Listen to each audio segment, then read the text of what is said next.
control administrativo.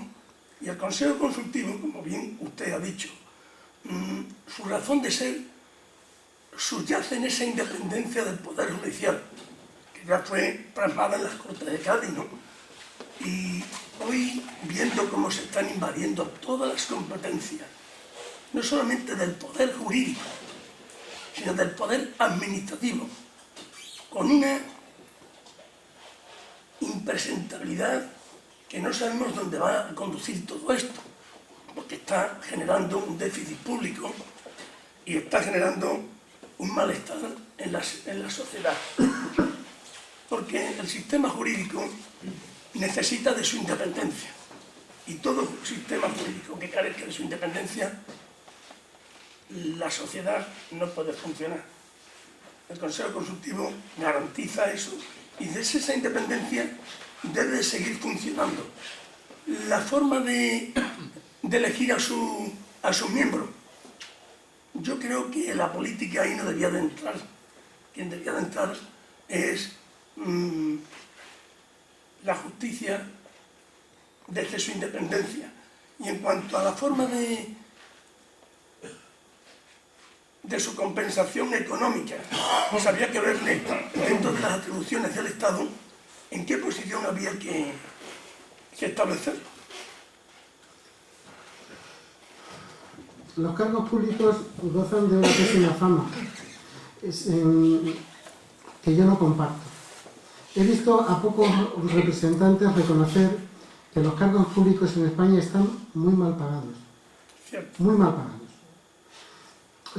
Si pagamos mal a la gente que se tiene que ocupar de las cosas públicas, difícilmente les podremos exigir mucha competencia técnica, profesional o dedicación. Hace un año, más o menos, quizás un poco menos, se ha aprobado en Extremadura la ley del Estatuto de los Altos Cargos. Es demencial. La ha aprobado el PP y la critico. Si tú analizas esa ley de altos cargos, ves que son obligaciones tras obligaciones, incompatibilidades, transparencia, que me parece muy bien. Pero luego, cuando tienen que pasar por taquilla los poderes públicos, es decir, todos los ciudadanos, es decir, te estoy exigiendo mucho, pues te tengo que pagar. Porque si no, corremos el riesgo de encontrar solo a medianías. Y esos salen muy caros esos. Solo he escuchado una autoridad en este sentido reclamando que los cargos públicos estaban mal pagados, el presidente Ibarra. Lo dijo públicamente, no he escuchado a los demás. En otros países, en otras comunidades autónomas, por ejemplo, ahora un cargo público tiene que tener 2 años de desenganche. Tú eres un ingeniero de caminos, accedes a la Dirección General de Carreteras, 2 años que no tienes que tener relación con empresas de carreteras. ¿De qué vivo? ¿De qué vivo? Pues es complicado. Es complicado. Y además, su mujer también tiene que hacer la declaración de bienes y ser transparente y demás. Bueno, pues no sé exactamente cómo se resolverá eso. O bien a la política o a la alta administración solo se pueden dedicar los ricos de familia o los que no tienen otra cosa que hacer. ¿Son incompatibles con que en el ejercicio de su profesión los cargos de los miembros del Consejo Consultivo? Con las mismas excepciones que para los miembros del Consejo de Gobierno. Es decir, generalmente sí, pero hay algunas excepciones perfectamente establecidas. Primero, en la ley de incompatibilidad de los miembros del Consejo de Gobierno, es una ley antigua del año 85, y luego con esto del Estatuto de los Altos Cargos.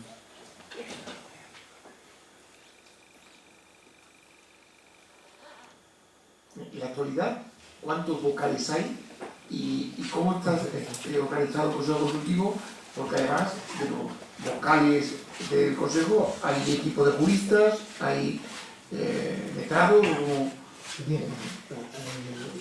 En el Consejo Consultivo ahora hay un presidente, 4 consejeros electivos, juristas de reconocido prestigio, he hecho el listado de ellos, y luego hay un grupo Ahora no hay ningún, digamos,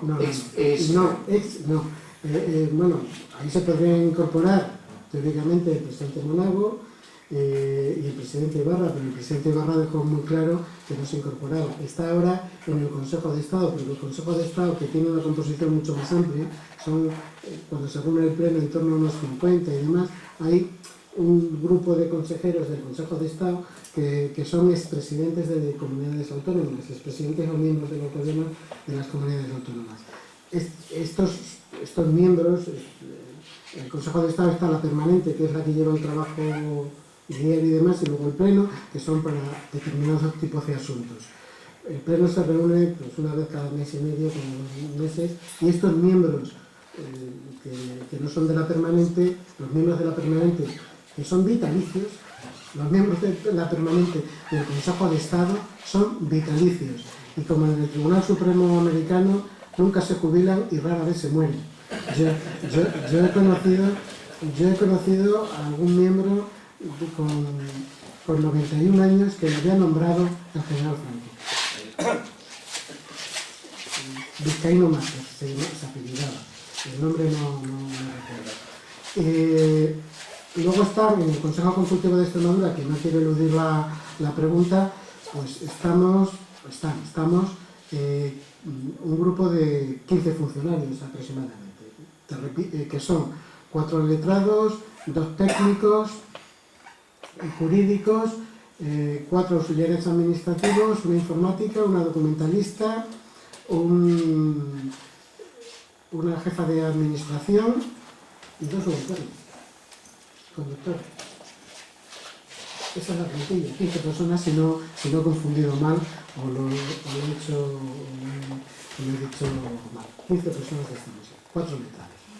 Y estos informes que hemos visto en la punta, digamos que sea 800, 700 y pico de informes al año, sí. Ahora están en 500. Sí. Entiendo que son, además de lo correspondiente a la nueva función esta... Están totalizados. El sistema da el número total. Hoy sale en la prensa pues, el informe que se ha hecho sobre los presupuestos y sobre la posible inconstitucionalidad y legalidad del procedimiento con el que se quiere hacer desaparecer el Consejo Consultivo. ¿Puede un poco explicar? Lo explico porque, bueno, es de notoriedad y de actualidad. Mañana puede que el Consejo Consultivo no exista, pero hoy existe y está regulado en la ley. Y hay una ley que lo da, está en el propio estatuto.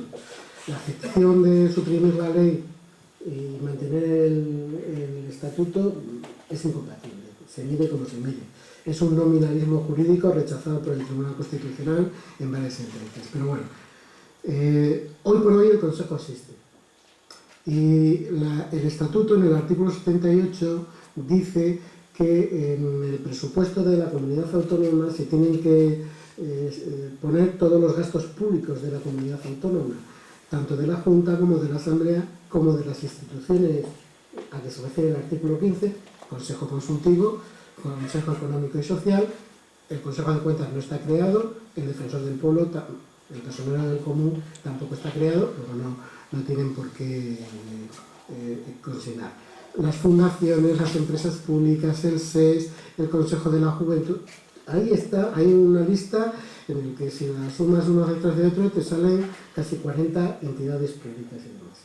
En el proyecto que el Consejo dictaminó no figuraba el Consejo Consultivo y se le dijo que eso violaba la preceptiva del artículo 78.2, que tenían que estar todas las secciones, todos los gastos públicos en sección independiente de lo que al Consejo se refiere. Sección es una agrupación presupuestaria específica. De las clasificaciones numéricas del presupuesto, a cada organismo le corresponde una sección, por simplificar. Eso lo emitimos el jueves, los presupuestos se aprobaron el viernes y se acordó modificar y presentar modificar la ley, el borrador que se nos había entregado a nosotros, metiendo unas cuantías para el Consejo Consultivo, las que fueran, o las que sean. Eso produjo unas ciertas distorsiones en los documentos, porque los presupuestos son muchos documentos, uno de ellos la memoria, y en la memoria seguía apareciendo el Consejo Consultivo 0, cuando en el texto articulado ya no figuraba 0. Eso ha dado lugar a una distorsión de las noticias de prensa, de que el Consejo Consultivo RIP o Descanse en Paz o algo así por el estilo, y luego, pues hombre, estamos tocados del ala, pero todavía no estamos muertos presupuestariamente. Necesita para que el Consultivo una cosa del estatuto. Yo creo que sí, de modo radical, o sea que lo creo de modo radical. En la página web, el que quiera abundar en este punto, en la página web se puede meter y encontrar colgado de la página web el dictamen que se ha hecho con ocasión de la propuesta de ley número 8 presentada por el Grupo Parlamentario Socialista sobre la derogación de la ley del Consejo. Ahí están explicadas las razones jurídicas por las que consideramos que se está atentando al Estatuto. Y cuando se atenta al Estatuto, se incumple la Constitución. Al hilo de eso, Mucho pregunta. Si está en el 83 recogido en el Estatuto de Autonomía y no se crea hasta tal, en ese periodo, ¿se incumple el Estatuto? ¿Se incumple el Estatuto? Esto es una pregunta tautológica, vamos, en fin, las cosas hay que hacerlas cuando se pueden hacer. Pero cuando está en el Estatuto, es verdad que pueden tener, el Tribunal Constitucional puede tener manga ancha para no exigirte que cumplas el mandato estatutario. Pero lo que no puede, lo que ya una vez que lo creas, la doctrina en este punto es bastante unánime, una vez que lo creas, lo que ya estás vinculado al Estatuto. Por otra parte, lo que decía el Estatuto en el año 83, que una ley creará, bueno, a instancias de la Junta, bien, se establecía el periodo sucesivo. De igual manera, que no se aprobó, una de las últimas leyes de la primera legislatura fue la ley de elecciones. ¿Qué hubiera pasado si no se hubiera aprobado la ley de elecciones? Probablemente hubiera habido elecciones con la ley orgánica del régimen electoral general. Son cosas que ocurren. No se puede exigir todo el primer año o en la primera legislatura. Es verdad que 20 años son muchos años, pero... Sí. Sí, vamos a ver, yo en principio quiero felicitar a la Económica porque me parece sumamente interesante el haber convocado este debate o esta exposición, un debate que se desarrolla esta noche aquí. Y además quiero felicitarla doblemente y aprovecho para hacerlo también al ponente porque me parece que posiblemente, por lo menos en mi opinión, no había persona más idónea para hacer la presentación, a pesar de que, como él mismo ha reconocido, su intervención era una intervención relativamente sesgada. Pero creo que ha hecho una exposición, yo creo que rigurosa y brillante, de lo que es históricamente el Consejo Consultivo, la función del Consejo de Estado y la actividad que ha venido desarrollando. Yo además quiero expresar a título personal, ¿no? Y digo esto a título personal porque en mi caso concurre una doble circunstancia. Soy abogado en ejercicio desde hace casi 30 años, pero coyunturalmente, y además lo digo claramente, coyunturalmente, estoy atravesando una etapa de responsabilidad política en el Grupo Municipal Socialista, por lo cual, pues bueno, puede haber, digamos, una consideración de que también mi intervención está sesgada. Voy a pretender que no lo sea. Y voy a pretender que no lo sea manifestando al señor Jover mi coincidencia en que las formas con las que se está acometiendo este proceso o esta idea de supresión del Consejo Consultivo creo que son equivocadas. Creo que son equivocadas porque coincido con él, que creo que son contrarias al Estatuto y que, por lo tanto, si se sigue adelante se corre el riesgo de que nos encontremos con una nulidad en el futuro. Pero dicho eso, también tengo que manifestar que mi opinión es una opinión contraria al mantenimiento. Y es una opinión contraria al mantenimiento porque yo particularmente me he cuestionado siempre, desde un punto de vista crítico, lo que estaba pasando con el estado de las autonomías en este país. Considerar que el estado de las autonomías, el desarrollo del estado de las autonomías, tiene que ser una reproducción prácticamente exacta de lo que es el Estado, a mí me parece una estupidez. Y lo digo de verdad. Y creo que además el tiempo viene dando la razón a los que hemos venido manifestando esto. Y particularmente cobra sentido la carencia, mejor dicho, cobra virtualidad, la carencia de sentido de esa dualidad de instituciones en órganos como puede ser, en este caso, el Consejo Consultivo. Y me refiero fundamentalmente al contenido. Yo no quiero entrar en un debate porque creo que cansaría. Además, reconozco que como lo he hecho única y exclusivamente utilizando la página web del Consejo, que viene publicada, y no he apelado a que se me facilitaran datos por otras vías, cuento con los datos publicados hasta el 2013, donde se pone de manifiesto que históricamente la actividad del Consejo Consultivo ha estado centrada en emitir informes y dictámenes en expedientes de responsabilidad patrimonial. Que eso suponga el 81% de la actividad del Consejo, y es la media prácticamente que ha mantenido desde su creación, me parece sumamente significativo.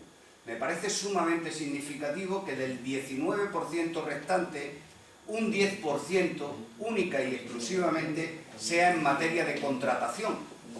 Y solo un 9% haya estado destinada a lo que es el asesoramiento a la Asamblea, al Gobierno de Extremadura en materia legislativa o desarrollo reglamentario. Yo creo que la función del Consejo Consultivo, su esencia de asesoramiento, requiere una mayor entidad que, al parecer, históricamente, desde luego, la experiencia nos demuestra que no se ha tenido en ese sentido. Y lo digo porque hay un dato que se ha omitido y a mí me gustaría conocer. Y es que, de acuerdo con nuestra legislación estatal, la intervención preceptiva del Consejo Consultivo en materia de responsabilidad patrimonial solamente es obligatorio, viene exigida en aquellos expedientes que superan los 50.000 euros.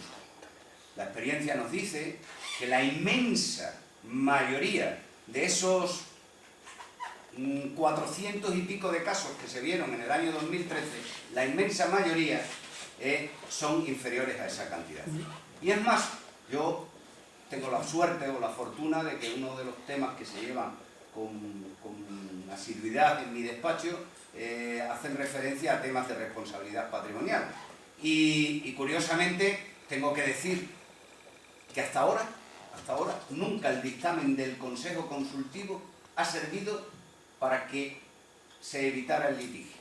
Porque al final el Consejo Consultivo ha podido dar la razón, pero ¿qué es lo que sucede? La Administración cuantifica el daño de una forma absolutamente ridícula, o por lo menos insatisfactoria para los intereses del cliente.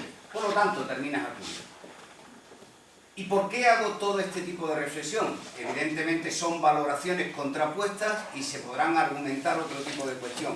Pero me ha sorprendido que en la intervención del señor Jover se ha apelado a algo que viene casi a reconocer que algo está fallando en el funcionamiento del Consejo Consultivo, cuando se cree que dentro de las razones que invitan al mantenimiento del mismo se encuentra el que puede asumir determinadas competencias. Competencias que, como alguna otra intervención ha apuntado, rayan lo que pudiera ser una actividad cuasi jurisdiccional.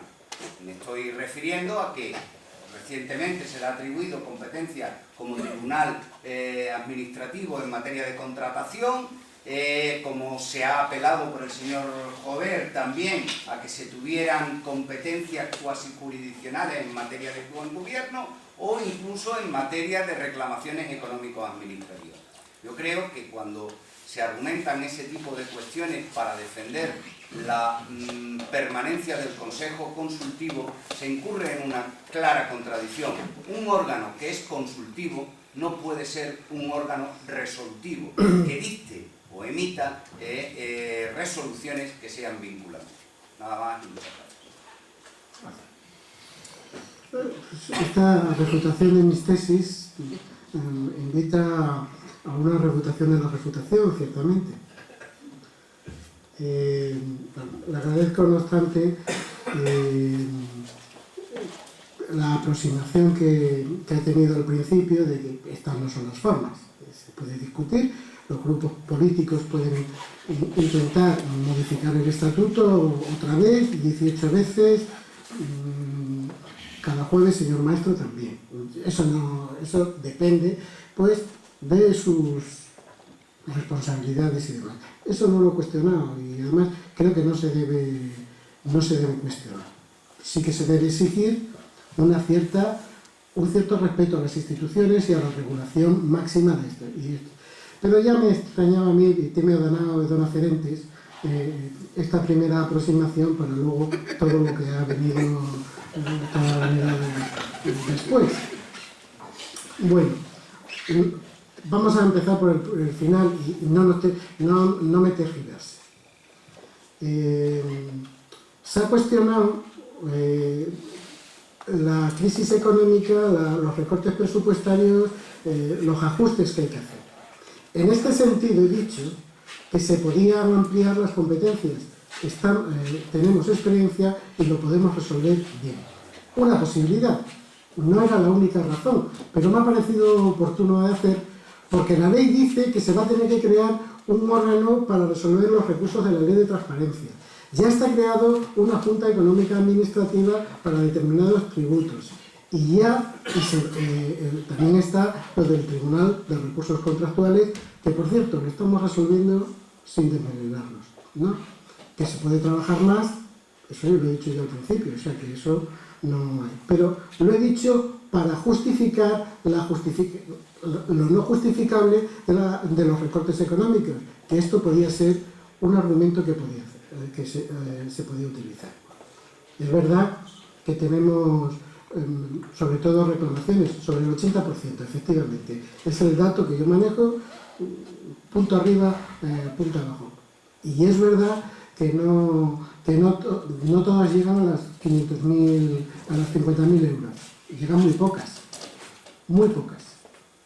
¿Para qué nos vamos a engañar? Pero este tema de primero, la ley que establece el recurso al Consejo de Estado, también dice, la ley 3092, dice, o la cuantía que señalen las leyes de las comunidades autónomas. No hay ninguna ley de la comunidad autónoma que señale cuantía alguna. Por eso estamos viendo todas. Todas. El legislador lo tiene muy claro. Te pongo otros legisladores lo han hecho. En Navarra me parece que está en 120.000 euros. En Castilla-La Mancha en 1.500. En Andalucía distingue si son administraciones locales una cifra que no sé cuál es y si es la propia comunidad autónoma otra cifra que no sé. Esto admite todas las componendas que tú quieras. Pero hasta lo de ahora estamos resolviendo todos. Desconozco lo que pasa después de que nosotros emitamos el dictamen, porque uno de los efectos que tiene la ley y el reglamento es que la administración al resolver no nos tiene que notificar qué es lo que hace y si se separa de nuestro criterio. Cuando son normas sí que las vemos. Cuando son normas sí que las vemos. Pero si son actos administrativos no nos trasladan el resultado. Las administraciones locales lo suelen hacer, pero la administración autonómica no lo hacemos. Si luego hay pleito o no hay pleito, no. Lo que sí le digo es que sí que tenemos detectado una amplia correlación, no una identidad, en que lo que nosotros hemos dicho, los tribunales lo tienen en cuenta. No siempre, claro, los tribunales son libres de incluso en el señalamiento de las cuantías. Y desde luego para determinadas administraciones como las administraciones locales le puedo asegurar que en general nuestros dictámenes son bastante valorados y estimados y seguidos, no siempre, porque nuestros dictámenes, salvo dos supuestos concretos del ordenamiento, no son seguidos. ¿Que por qué no dictaminamos más disposiciones de carácter general? Pues mire usted, porque yo creo que ahí hay un desajuste entre lo que dice el estatuto, que habría que leérselo, y lo que dice la ley. Seguimos utilizando la ley de 2001, pero en el estatuto del 2011 se amplían las competencias. Por la que tendríamos que dictaminar otras muchas normativas reglamentarias que no se nos mandan. Lo que pasa es que nosotros no podemos ir, oye, que esto no lo tienes que mandar, que esto no lo tienes que mandar. Si nos lo mandan, lo dictaminamos, y si no lo mandan, no lo dictaminamos. Si se aprueban más leyes o menos leyes, eso trasciende de nuestras potestades. Sobre todo cuando se utiliza el recurso, en vez de utilizar la técnica del proyecto de ley, que es lo normal, porque el que tiene la iniciativa política y las leyes son fruto de la iniciativa política es el gobierno, pero estamos viendo en el último cierre de legislatura anterior, como en este principio de legislatura, que en vez de hacer las cosas como proyecto de ley, que sí requieren el dictamen del Consejo Consultivo, pero que no requieren el dictamen del Consejo de Estado, y que el Consejo de Estado jamás lo va a hacer, ni por convenio, que no tiene con ninguna comunidad autónoma, ni de ninguna otra manera, pues utilizan la fórmula de la proposición de ley, es decir, una iniciativa legislativa en el seno de la Asamblea. Con lo cual, no hay que hacer expediente de elaboración de disposición de carácter general. El texto articulado que quieres presentar, que naturalmente ha preparado el equipo jurídico de la Administración, pero como evitamos trámites, consultas al Consejo Consultivo, al Consejo Económico y Social, al Consejo de la Juventud, al Consejo de la LGTB o no sé qué más, y a los consejos y a la... pues es mucho más rápido. Esto es un fraude legislativo, legal, comillas, legal, pero esa es la técnica que estamos utilizando. Por eso quizás no dictaminemos tantas disposiciones de carácter general, entre otras cosas porque tampoco se dictan tantas leyes. En la comunidad autónoma en el último año 17. Precisamente, señor Joer, lo que le quiero decir,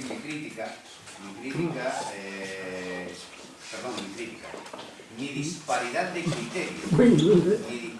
criterios sobre la cuestión que usted ha intervenido versaba sobre la que ha venido siendo históricamente la actividad. Se apunta ahora a otra serie de cuestiones. Pero sí le quiero dejar muy claro, no me voy a extender en los argumentos que yo puedo tener y confrontado frente a usted, en una cuestión que me parece relevante, que quiero dejar muy claro.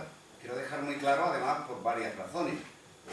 Yo en ningún momento he cuestionado ni la idoneidad de las personas que han formado parte históricamente del Consejo Consultivo, ni, desde luego, acepto las críticas fáciles que en este terreno se han realizado y que me parecen absolutamente injustas. Yo tengo la satisfacción de que hoy está presente quien fue el primer presidente del Consejo Consultivo, quien ha sido hasta hace pocas fechas también presidente, que es Clemente Checa, que ha sido profesor mío. Tengo el orgullo de decirlo, así de claro. Y como él, otros muchos miembros que incluso han sido compañeros de promoción mío. Por lo cual la idoneidad y jurídica de los que han sido sus componentes me merece todo el respeto y consideración. Lo que yo he planteado, simplemente he querido trasladar una reflexión como contrapunto de que parece que la actividad no viene a justificar el dispendio económico que requiere. Y esa es una opinión como otra cualquiera, que emito evidentemente a título personal. Bien, pero eso no tiene contra, o sea, eso su opinión es la suya y la mía. Yo quisiera preguntarle al ponente su opinión sobre lo que estoy leyendo en el periódico Extremadura de hoy.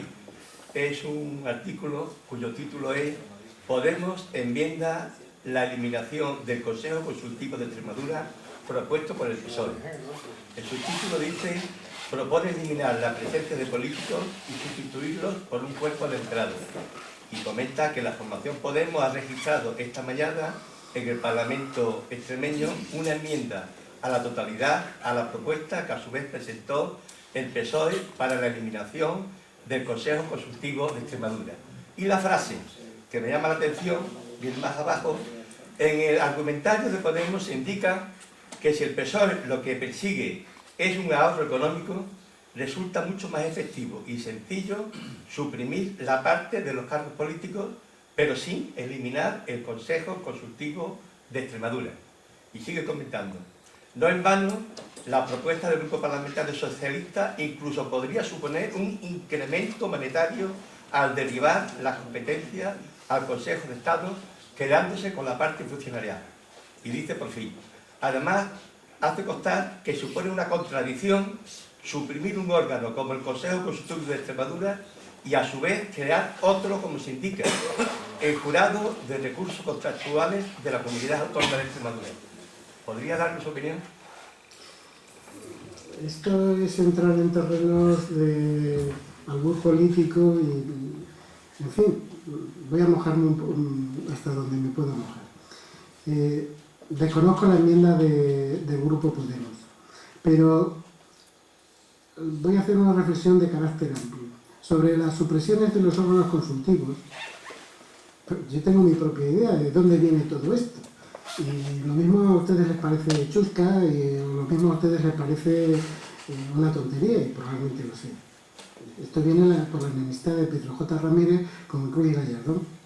En el momento que Ruiz Gallardón se quiso meter en el Consejo Consultivo de Madrid, se organizó un despliegue de medios por parte del mundo cuestionando el Consejo Consultivo de Madrid, que tiene como 4 veces el presupuesto de la comunidad que el del Consejo Consultivo de Extremadura, y a partir de ahí vienen todas estas.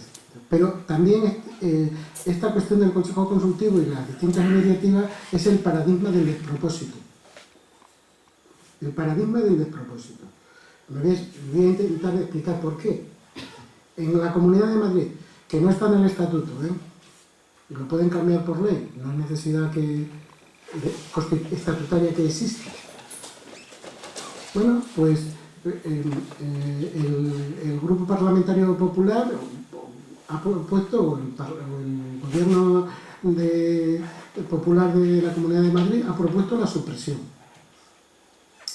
El Grupo Parlamentario va a obtener, parece ser, el apoyo de Ciudadanos, del Grupo Ciudadano. Pero el Grupo Podemos ha pedido la devolución de esa supresión de la ley del Consejo, del proyecto de ley o de la propuesta de ley. Y el Grupo Parlamentario Socialista ha presentado una enmienda de totalidad con texto alternativo. Aquí en Extremadura el Grupo Parlamentario Socialista propone la supresión, Podemos presenta una enmienda con texto alternativo y, por lo que tengo escuchado, Ciudadanos y el Partido Popular piden la devolución. En Andalucía o en el Principado de Asturias, por lo que tengo oído a sus máximos dirigentes políticos, la presidenta y el presidente, ni se lo plantean, los consideran útiles, necesarios y convenientes. Pues, ¿qué quiere que le diga? Esto, si hubiera una cierta coherencia en el sistema político, pues quizás lo que fuera bueno en Extremadura o con las adaptaciones correspondientes podría ser bueno en Andalucía o viceversa, o en La Rioja o en pues no, aquí por razones de, supongo, coyuntura concreta, pues se adoptan determinadas medidas según los casos. No le puedo decir qué es lo que me parece de la enmienda de Podemos, que es exactamente la pregunta. Pues francamente no le puedo contestar porque no la conozco. Cuando la vea, tendré una opinión. Personalmente, creo que debe haber 1 o 2 cargos de designación gubernamental o política para que el Consejo sea consejo. Debe haber un colegio mínimo, como poco. A mí la fórmula actual que rige el Consejo no me parece desproporcionada, con correcciones si ustedes quieren. No me parece desproporcionada, pero se puede cambiar muchas cosas. Y la enmienda de Podemos, cuando la conozca, pues opinaré. Lo siento. Hola, buenas noches.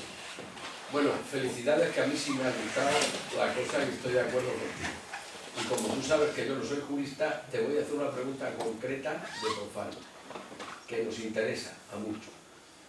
¿Cuánto costaría el que todo lo hiciera en Madrid el Consejo de Estado en comparación con lo que cuesta ahora? No sé si... Yo no... Vamos a ver. Cuando se presenta un proyecto de ley, tiene que haber una memoria económica. Cuando se presenta una propuesta de ley, no hay memoria económica. La memoria económica, tú que has estado en la administración pública, sabes que hay que echar las cuentas. Es verdad que el papel lo aguanta todo, pero hay que echar las cuentas. Entonces lo podríamos saber, no lo sabemos. Pero una reflexión. ¿El tiempo cuesta? ¿El tiempo vale dinero? Bueno, pues eso es un cálculo que hay que echar. ¿Por qué se constituyó el Consejo? Y esto no lo he dicho antes, en el año 2001. Porque la Sala de lo Contencioso de Cáceres empezó a anular disposiciones y actos de la Administración Autonómica por no contar ni con el dictamen del Consejo de Estado, porque ¿cómo se lo vamos a mandar al Consejo de Estado con lo que tardan? Ni teníamos órgano consultivo de la comunidad autónoma. Y hay una lista, una serie de sentencias de esa época, el año 2000, más o menos, quizás un poco antes, que impugnado por los estados correspondientes la ausencia de este dictamen, que en la tradición jurídica española supone la nulidad radical de la norma o del acto, de los pocos trámites que si faltan suponen la norma o el acto, por eso se creó. Bueno, con el modelo. Bueno, ¿qué más costes hay que hacer? Bueno, para los ayuntamientos, bueno, pues, mira, la Junta se lo puede mandar directamente, pero los ayuntamientos tienen que venir a la Junta, y de la Junta tienen que ir al... Y conociendo en general a cómo funcionan los ayuntamientos, seguro que les iba a faltar la póliza, y para atrás y a la casilla de salida. ¿Esto cuesta? ¿Esto hay que valorarlo? Bueno, pues yo creo que sí. Pero puedes saber, pero también puedo entender que haya personas que digan que esto no cuesta 1.240.000 euros. Lo puedo entender. Incluso pudiera reflexionar sobre este punto. Por otra parte, el Consejo, ya lo he dicho antes, salvo 3 o 4 supuestos de anteproyectos de ley o de normas con rango legal, no dictamina los proyectos de ley del gobierno. Van directamente a salvo que le afecten. Una de las cosas que se ha dicho, claro, ¿qué va a decir el Consejo sobre la ley de modificación? Pues eso está en la Ley Orgánica del Consejo de Estado, al menos desde el año 1945, que los proyectos de ley que afecten, y de reglamento, que afecten al Consejo de Estado, tiene que dictaminarlos necesariamente el Consejo de Estado. Nosotros tenemos la misma norma, pero como veis, no inventamos nada.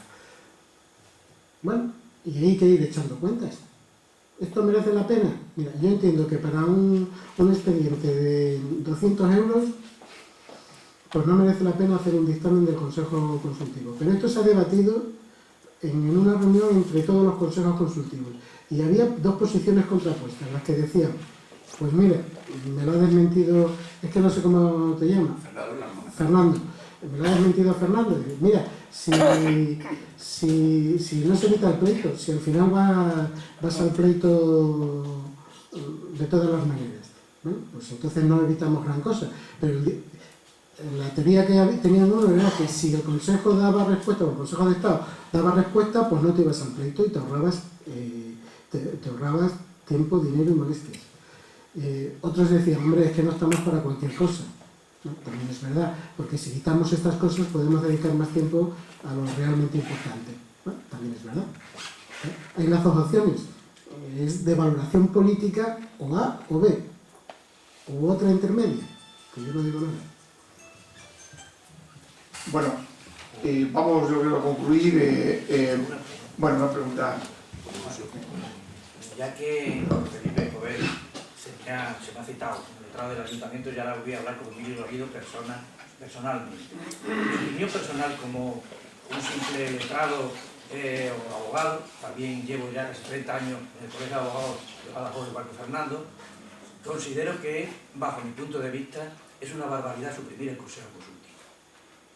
Aquí se podrá ver, después de lo que nos ha dicho Felipe, es que el Consejo Consultivo no se conoce.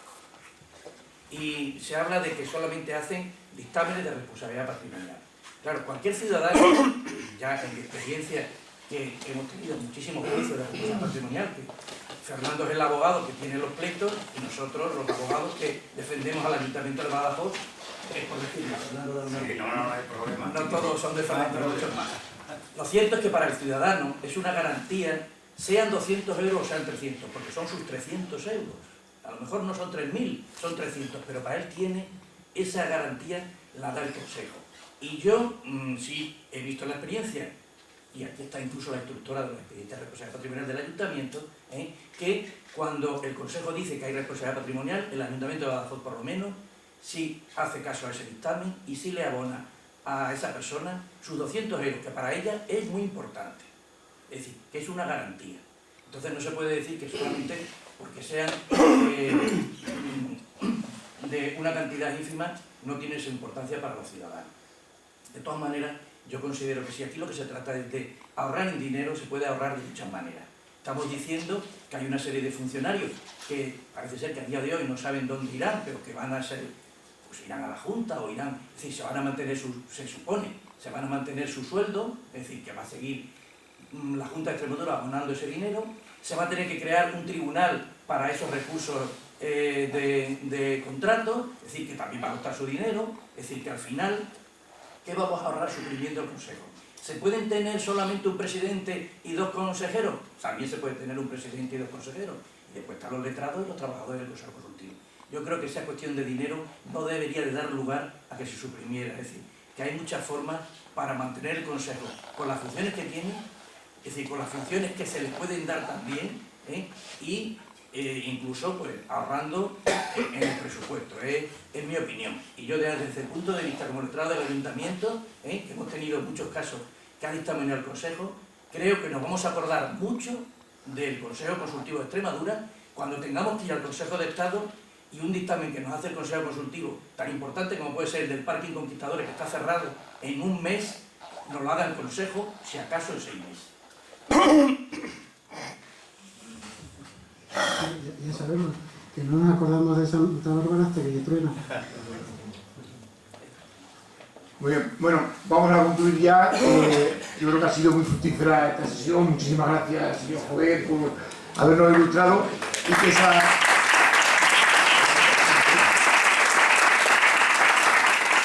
Y yo creo que todos somos libres de pensar lo que creamos conveniente, pero desde luego de esta sesión seguro que salimos con un mejor criterio para tener nuestra propia opinión. La económica pues pretende poner encima de la mesa pues estos debates o estas cuestiones que afectan a la ciudadanía y que muchas veces a lo mejor pues no son masivamente de interés, pero sí que aquellos interesados deben poner encima de la mesa. Incluso próximamente, pues hace un año y algo, hubo un debate en esta mesa sobre la universidad, sobre la Facultad de Medicina y dio pie incluso pues a provocar algunas decisiones. Y nos gustaría, ahora que he visto aquí antes de llegar, pues he hablado con el decano de Medicina, que un año y pico después pues vamos a tener una sesión también, algo que parece que preocupa a muchos ciudadanos, sobre la Facultad de Medicina, pues un poco de seguimiento de cómo va el tema.